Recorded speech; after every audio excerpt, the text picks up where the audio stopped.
Hey, what's up, everybody? This is Gary Holt from Exodus and formerly from Slayer, and you're listening to The Razor's Edge.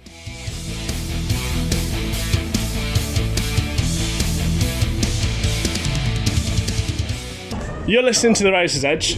My name's Matt, and I am at DesertFest with Kadabra. Kadabra. Yep. How are you doing? Great. Yeah. Tired. Very tired. I sleep all day, so I actually feel energized and ready to go. You've just played to a pretty busy Underworld. Yeah, it was packed. It was good. Yeah, it was great. How was it for you guys' point of view? Was the sound all right? The sound was That was great. Incredible. Yeah, loved it. Yeah, nothing to complain about. Yeah, could hear everyone. No. How do the UK and European shows compare to back home in the States? Do you think? Oh, they don't even compare. I mean, I think the European and UK hospitality is incredible.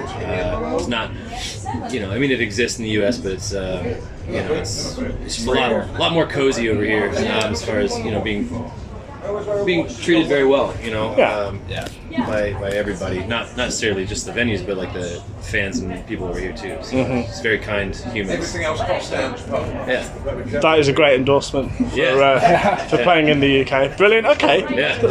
A good start to the interview. Yeah. We'll come back for sure. Glad to hear it. Well, you guys formed during the dark times. What was it like starting a band when there was nothing to do?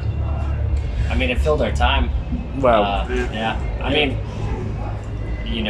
we always say we were just getting drunk and writing music for fun. Yeah. And that's basically exactly how it went. That's it, yeah. We just kind of locked down. Ian and I lived together at the time, and so we were just kind of just not doing anything, just drinking and eating mushrooms, and decided to play music.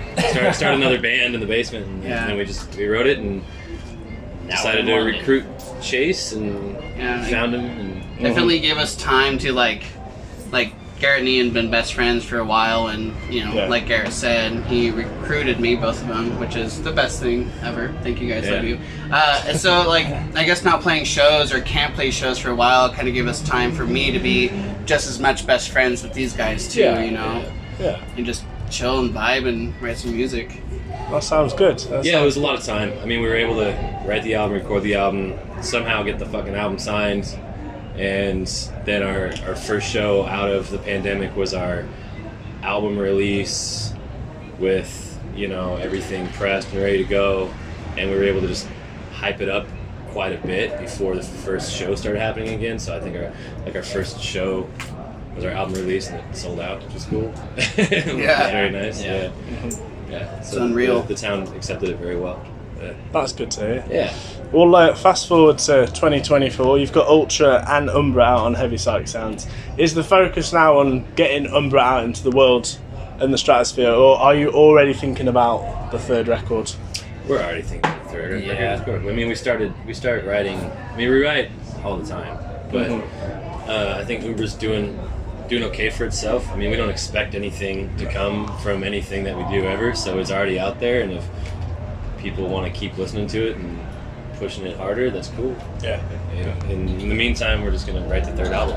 So very nice. Yeah, and we're touring Umbra consistently. That's we have a couple songs from the first album that we throw in the mix. But we're regularly touring Umbra, so it's really all I think we're kind of doing to get it out there. More than we have already. So Okay. What's Spokane like for live music and for being in bands? Is it a good place to be a musician in? It's a unique place, I'd say. Yeah, it's very... I don't want to say anything like that. It's very mixed genres. Yeah. It's it's a city, but it's a smaller city. Yeah. So there isn't like a specific scene for a certain type of genre. It's like the scene itself is all the musicians in the area. Yeah. Hip-hop artists supporting, say, us or punk bands, vice versa. Cool. It's a very close-knit community. Same people. You see everybody at every show, basically. Which is awesome. And building a bill in Spokane with only locals, you'll see, I mean, there's a pretty rad punk thing going on right now and a hardcore thing for sure, but I don't think there's really any stoner rock or psychedelic rock bands that are doing anything right now, as far as I know. But Yeah, there's a couple. There's a couple. There's not. Yeah. Not a lot. Yeah. But I mean, the bills that you see in Spokane are most of the time like a mashed genre, which is cool. I enjoy that. It exposes you to a different crowd now. I've always felt that the stoner and psych communities are more national or international than one city. I mean, London's great for it because London's got everything.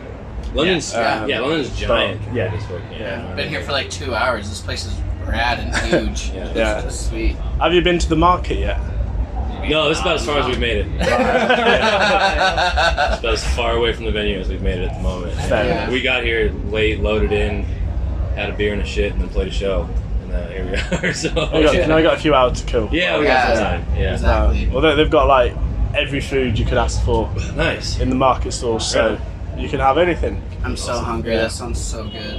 What do you usually get for your tour food? ask him. You're asking the wrong guy. You asked the right guy. I'll tell you that. Meatball sandwiches from Subway. There's a Subway around the corner. I know. I'm trying to eat more authentic where I go, but usually like especially in Europe, like I really do need to learn more like language stuff. But if all I know what to read is a hamburger, I always get a burger and a meatball sandwich from Subway. It should be a Subway commercial. But no, I keep it very simple. Yeah. Yeah. What about you two? I just kind of really whatever. I mean, I try to. It's hard. You don't have a lot of time to like go sit down, No. But I mean, for most of the time, I mean, we're stopping at gas stations throughout Europe, and most of the fuel stations out there have an awesome selection of sandwiches. All their hot plates or hot cases and stuff like that. All the pre-made stuff. We don't which have that. doesn't exist whatsoever in the States. So, I mean, we enjoy it. Yeah. A lot of bread. A fuck A lot lot of of bread. bread. So many carbs. Just bread. A lot of bread. Yeah. Very European. Yeah. Great. Yes. Well, thank you for your time. Yeah, of It's been course. nice to meet you all. Yeah, I'll same. see you on the road sometime. We should do something with a Luna. We really should. Yeah. Love that. I'll let the guys know. Yeah, I've met, because we met Sean last night. Yeah. And Wolverhampton, yeah. Yeah. Yep. Yeah. And then was it Mondo Generator in Derby? Yeah. Yeah, we played so, about... so someone from my other band was at that one and they said okay. that they checked you out and Oh, right enjoyed on. it, so. Yeah, no, we played a handful of shows with those dudes. So. No, excellent. Well, thank you guys. Thank you. It's been Thank good. you. It's good to We'll be meet back, you. man. Yeah, We'll see you likewise. soon. We'll see you Thanks for around. taking your time to do this with us. No problem. Thank you so This much. has been Kadabra at DesertFest for the Razor's Edge.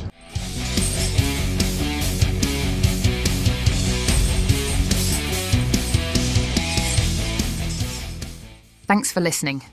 Make sure you keep up to date with all of our interviews by subscribing to our channel. For all the latest news, reviews, interviews, and more, head over to our website, www.therazorsedge.rocks.